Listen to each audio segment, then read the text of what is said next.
how about this? I think this is an interesting comment by Pierre Poilievre, namely, freedom is only one generation away from extinction. I think he's channeling his inner Ronald Reagan with that quote. Let's check out the video, folks. His name was Peter Fechter. He was an 18-year-old and he was an apprentice bricklayer. On August 17th, 1962, almost exactly 1 year after the Berlin Wall went up, Peter and a friend attempted a daring escape from East Berlin. They waited until the guards weren't looking, sprinted across no man's land and began to scale the wall. His friend made it over, but Peter wasn't so lucky.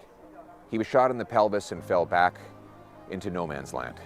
He lay there tangled in barbed wire at the foot of the wall, screaming in pain in front of hundreds of witnesses. West Germans tossed him bandages, but because he was a few meters into East German territory, they couldn't risk pulling him to safety. After an hour, he bled to death. Right here in this area, in this space, along this wall, which separated freedom from tyranny, the death strip. The East German government called this wall the, quote, anti-fascist protection rampart. That, of course, was typical socialist doublespeak, the totalitarian abuse of language that George Orwell warned about in his great novel, 1984. In fact, the wall wasn't built to keep West Germans out, but to keep East Germans in. The wall was not an expression of strength, it was an admission of weakness. It was the communist regime's admission that it couldn't deliver better conditions than the Free West. If it thought it could, then it would have built a giant gate and opened it up to welcome all the refugees from capitalism. But of course, no such refugees ever existed or ever will exist. More than 1,000 people died trying to escape East Germany for the West, about 140 of them here at the Berlin Wall. Some were shot by guards, others attacked by dogs, others still drowned in the river that ran parallel to parts of the wall. Each person who tried to escape knew what the risks were, but they were prepared to jump into a freezing river swept with spotlights and machine gun fire because that was the price necessary in order to potentially achieve their precious freedom. Wow. And, you know, when I made mention of the comment, freedom is only one generation away from extinction, Daniel, I always recall how Ronald Reagan, correctly, I would say, is that the biggest threat to America wasn't from without, but from within. And certainly when we see the shift of the Democratic Party to be far, far left, when we see what's happening in the streets all over the West of the Islamists and the Marxists teaming up, they seem to have nothing in common, but that's not correct. They both believe in tearing down the West and rebuilding it as a communist or an Islamist utopia, which never, ever turns out. Your thoughts, Daniel? Yeah, listen, I think Pierre's right. Like, the Conservative Party of Canada in general has had excellent foreign policy for decades. And again, if we go back to the Harper administration, I mean, Harper wanted to get those F-35s and it was torpedoed by the Liberals, who, you know, turned it into a big controversy and all that. But again, Stephen Harper to the modern Conservative Party, since the inception of at least this variation of the Conservative Party, the foreign policy and moral clarity on an international scale has been excellent. I don't think anyone's really had any questions, at least on the right. Actually, no, it's unfair. There is a fringe hyper-populist, I call it populism without principle, that will just go along with whatever trends on the internet conservative web for these days. And these are sort of, you know, I think anti-Ukraine conspiracy theorists and all that. But if you look at the party, they very clearly understand that, you know, Russia's the aggressor, Ukraine's the victim, communism is bad, capitalism is good, Islam is bad, civilians are good. So the Conservative Party, had we had a Conservative Party, would Canada be in a stronger geopolitical position with better foreign policy? 100%, it's unarguable. And on that note, Daniel, I think Pierre Poilievre ran a fantastic campaign last year. I went to his rallies. They were standing room only. Hundreds were turned away, not because the Conservatives are mean, but because if they let them in and broke the fire code, you know what the mainstream media runs as the lead for that story. And yet here we are, some 8 or 9 months after the elbows up promise of restoring Canada. And it's nothing has happened tangibly. In fact, things have gotten worse. And what I'm getting at is, do you believe these polls indicating that if an election were called today, the Carney Liberals get a majority? What are your thoughts? Yes. Yes, I do think, listen, I'm not a Carney supporter. And had he like fixed the country and made it Brookfield's subsidiary, I would be by default. Like, listen, if he does what's good for the country, I would support him, right? If we were getting pipelines to Tidewater, if we realize that, hey, we have more oil and natural gas than everyone else, we're going to become richer than Qatar, and everyone's going to have jobs, and we're just going to have industry and trade. But it's all smoke and mirrors. And, again, this is the brain, the brains behind Justin Trudeau's administration. And we're getting, more Trudeau-esque liberal policies. But he's very, very good at masking it to the Canadian public. And they have mass media. And listen, got to hand it to Trudeau and Melanie Joly and Chrystia Freeland and Katrina Gold. They shut down freedom of speech among large parts of the internet. They nuked news on Facebook. They nuked news on Instagram. They've scaremongered Elon Musk well enough. They've got everyone anti-American hysteria that they have enough of the country in an ecosystem. Mark Carney is a new shiny toy. I think he plays very, very well among the liberal base because he's not stupid like Justin Trudeau.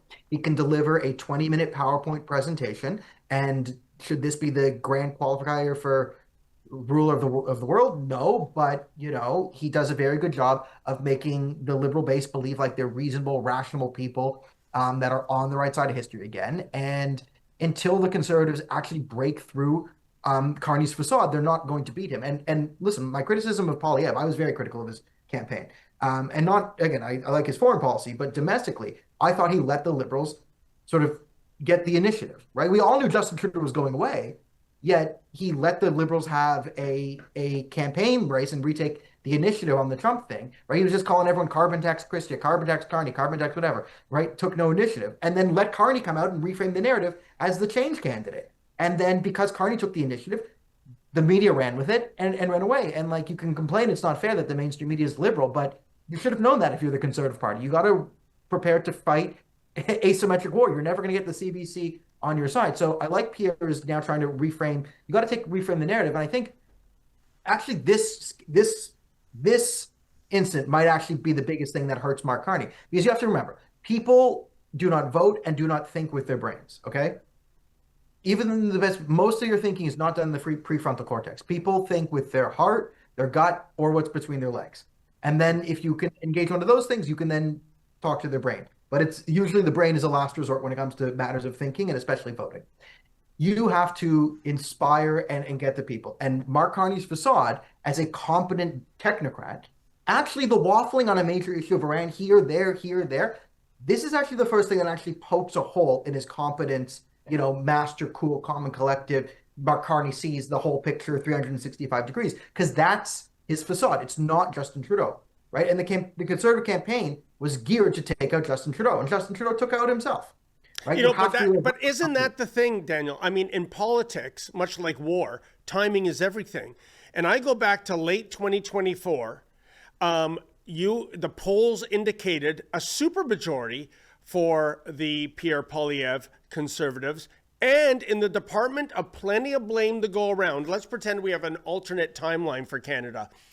Jagmeet Singh, on the last day of Parliament in December of 2024, if he voted to take down the government, then there's a snap election. There's no time to change leaders. Blackface is the head of the Liberal Party. And it's before Trump gets inaugurated in January. And it's before the T word, tariffs, is uttered. And it's a completely different ballgame. I think, Daniel, they'll be teaching this Canadian election campaign in political science classes for decades to come. It was, I think, an incredible fluke. And if fluke is the wrong word, it all had to do with incredibly unfortunate timing. Your thoughts? Yeah, it was this perfect storm. Yes. And and all this. But listen, I had spoken to people in the Conservative Party. They were not unaware of the fact that the NDP could collapse. All right, this was a conversation coming in, and there wasn't really a plan for that. Right, the NDP collapsing, the Trump tariffs, no one could predict it. Yes, it was a perfect storm. But the problem is, to quote, defensive coaches, either in hockey or when I was defensive back when I played football, never stop moving your feet. You never stop moving your feet. And the Conservatives stopped moving their feet. They were up 20 points and they started playing defense, right? You've all watched the Leafs. You remember the Leafs collapsing to Boston when they were up 4-1 and then they lost their aggressive and then Boston's in the zone. That's what this was like. It was just playing defense, no offense, right? Because, they were telling, oh, the polls have you here. So I know what you're getting at, but you know what? I think the best example of this, Daniel, sorry to interrupt, it was that 1993 playoff game in Buffalo.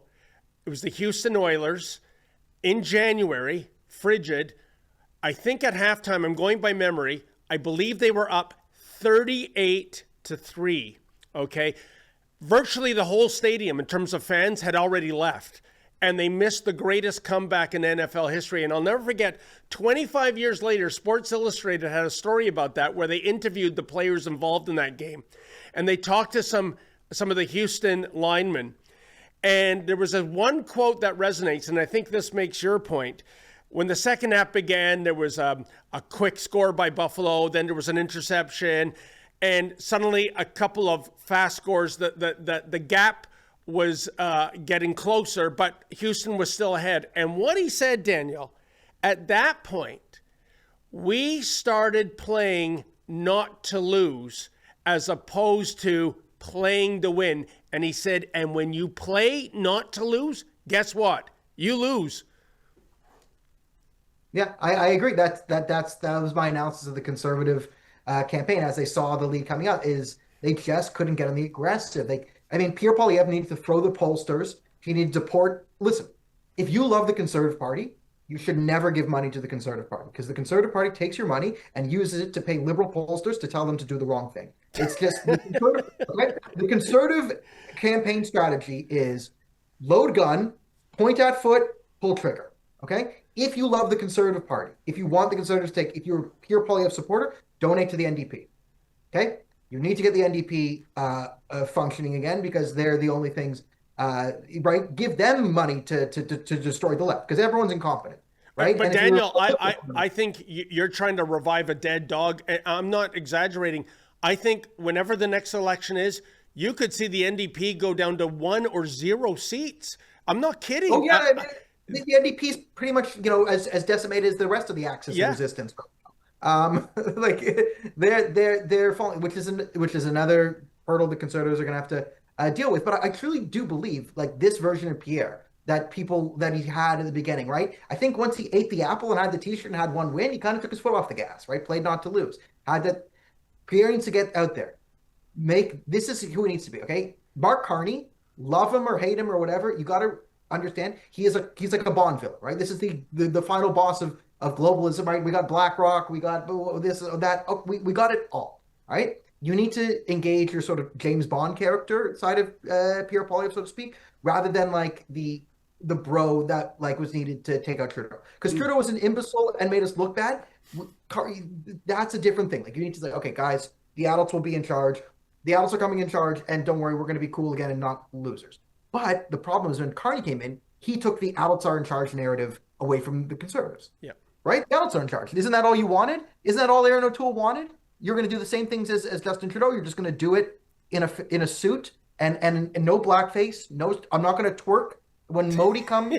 I'm not going to put blackface and start twerking on Narendra Modi. I'm going to wear a suit and shake his hand. That's what Erin O'Toole promised us. Liberal policies, but done in a very, very respectful and technocratic manner. And that's Mark Carney. He's what the Conservative Party promised you for 10 years. Well, Daniel, we'll see what happens. There's a lot of smart money saying we're headed for a spring election. And time will tell, to use that old cliche.